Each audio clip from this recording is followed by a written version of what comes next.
Assalamualaikum warahmatullahi wabarakatuh.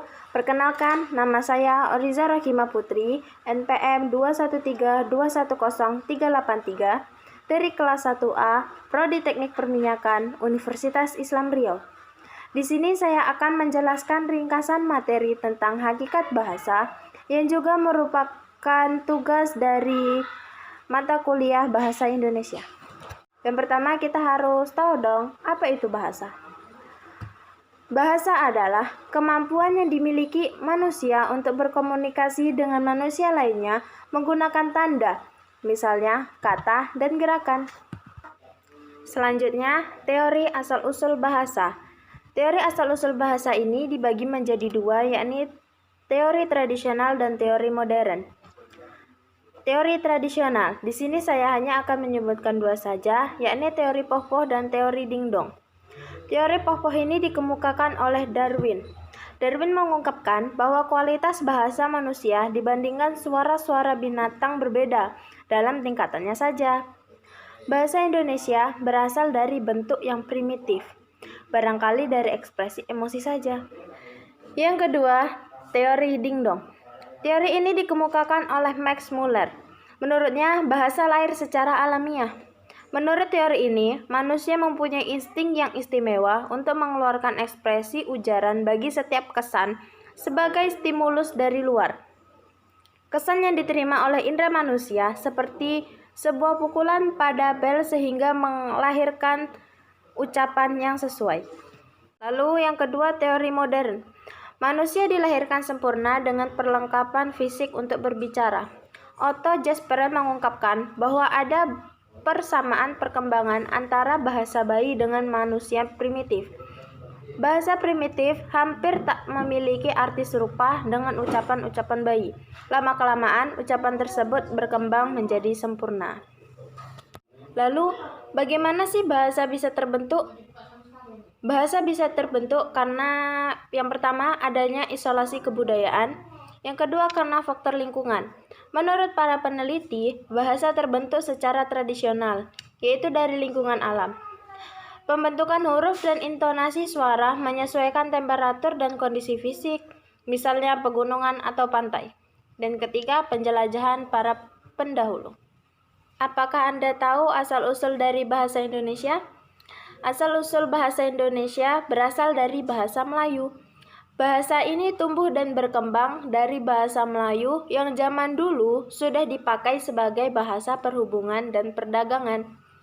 Tidak hanya di Kepulauan Nusantara, tapi hampir di seluruh Asia Tenggara. Di Asia Tenggara itu sendiri, bahasa Melayu sudah dipakai sejak abad ke-7. Lalu, adapun kedudukan bahasa Indonesia adalah menjadi bahasa nasional atau pemersatu, menjadi bahasa negara, menjadi alat komunikasi antar sesama, sebagai alat pemersatu bangsa, lambang identitas nasional, sarana komunikasi pendidikan, dan lain sebagainya.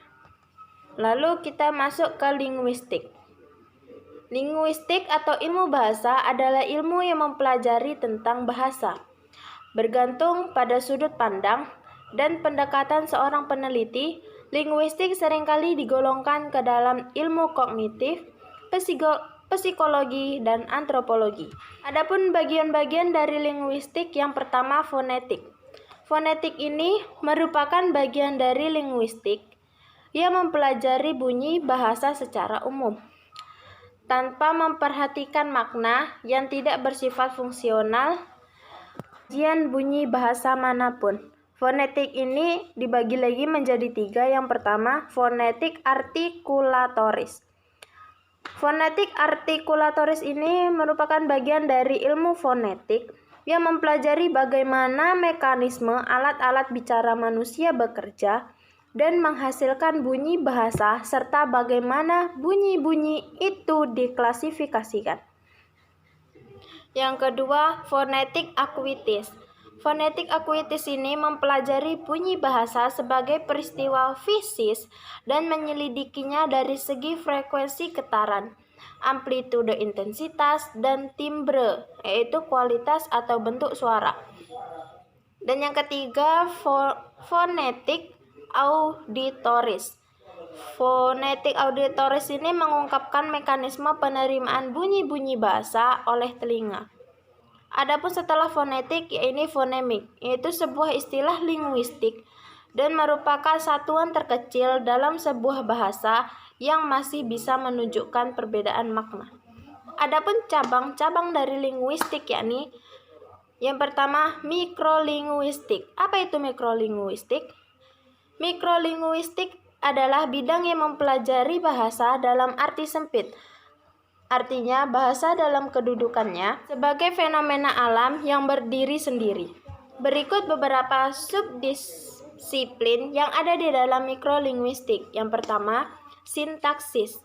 Sintaksis menyelidiki satuan-satuan kata dan satuan-satuan lain di atas kata, hubungan satu dengan lainnya, serta cara penyusunannya sehingga menjadi suatu ajaran.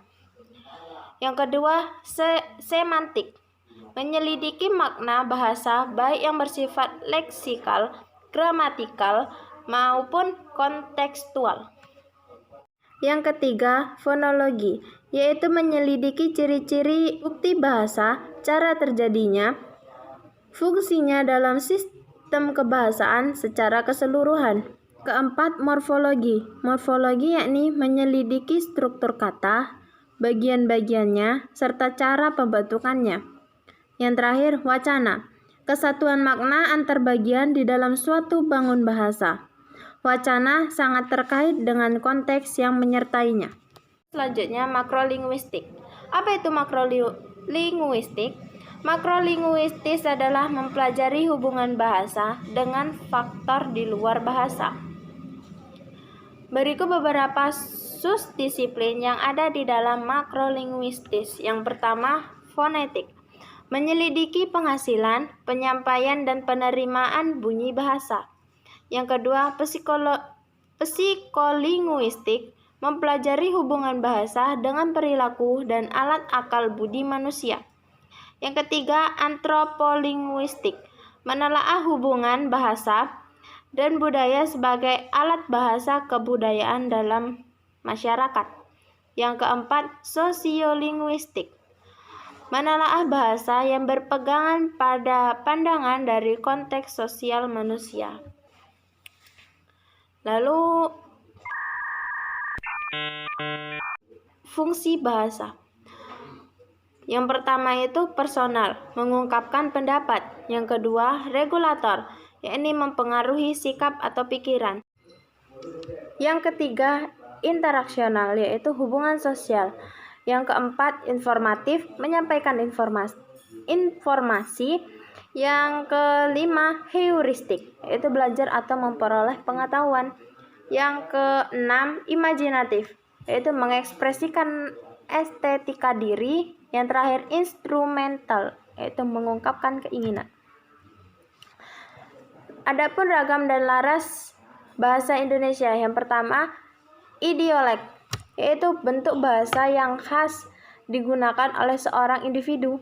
Yang kedua, dialek, varietas yang melingkupi suatu kelompok penutur. Yang ketiga, slang, yaitu ragam bahasa musiman yang dituturkan oleh kelompok sosial tertentu dalam situasi informal. Yang keempat, ken, variasi bahasa yang dibuat miris dan penuh kepura-puraan. Yang kelima, akrolek, yaitu variasi sosial yang dianggap lebih tinggi atau lebih bergengsi daripada variasi sosial lainnya. Yang terakhir, basilek, yaitu variasi sosial yang dianggap kurang bergengsi atau bahkan dipandang rendah. Lalu, kedudukan BI, Bahasa Indonesia. Yang pertama, sebagai bahasa nasional. BI diposisikan sebagai bahasa tanah air Indonesia atau pemersatu. Fungsinya menjadi lambang kebanggaan, lambang identitas nasional, dan sarana penyatuan suku bangsa, sosial, dan budaya. Sebagai bahasa negara, dan BI juga diposisikan sebagai bahasa negara Indonesia atau jati diri negara. Sekian penjelasan ringkasan materi yang saya berikan. Apabila ada kesalahan, saya mohon maaf karena kesempurnaan hanyalah milik Tuhan semata. Saya akhiri, wabillahi taufiq wal hidayah. Wassalamualaikum warahmatullahi wabarakatuh.